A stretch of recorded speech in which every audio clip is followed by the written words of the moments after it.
Hi everyone, Vinayaka చవితికి మనం నిమజ్జనం చేస్తూ ఉంటాం కదా. ఆ నిమజ్జనం చేసే దాని వెనుక కూడా ఒక చిన్న రహస్యం అయితే కనుక ఉంటుందన్నమాట. నాకు తెలిసింది మీతో షేర్ చేసుకుంటున్నాను. ఎందుకు అంటే 21 రకాల పత్తిళ్ళు మనం వినాయక చవితికి వాడతాం. అలాగే ఈ రెయినీ సీజన్ స్టార్ట్ అయిన తర్వాత వినాయక చవితి వస్తుంది. దీని తర్వాతే బతుకమ్మ, దసరా ఇవన్నీ వస్తాయి. అంటే మనం పెట్టుకున్న దేవుణ్ణి నిమజ్జనం చేస్తూ ఉంటాం కదా. మనం పత్తిళ్ళు ఏవైతే వాడతామో అవన్నీ మంచి ఔషధ గుణాలు కలిగి ఉన్న పత్తిళ్ళే మనం వాడతాం అనమాట.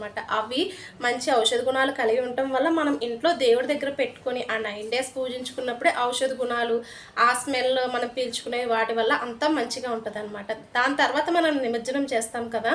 ఇప్పుడు రెయినీ సీజన్ కాబట్టి వర్షాలు వచ్చి వాటర్ ఫ్లో అనేది కొత్త నీరు అంటే పాత నీరు పోయి కొత్త నీరు అనేది వస్తూ ఉంటుంది కదా. అప్పుడు వాటితో పాటుగా కొన్ని జీవరాశులు అనేవి దాంట్లో బతికేవి ఉంటాయి కదా.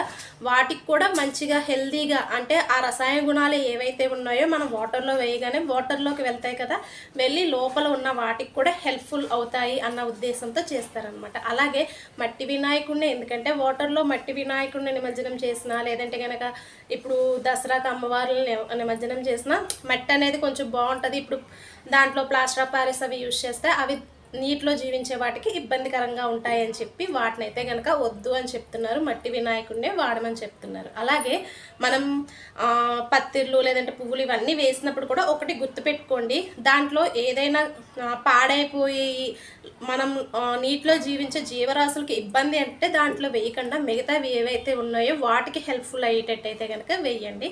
ఇది నా సైడ్ నుంచి చిన్న రిక్వెస్ట్. Thank you.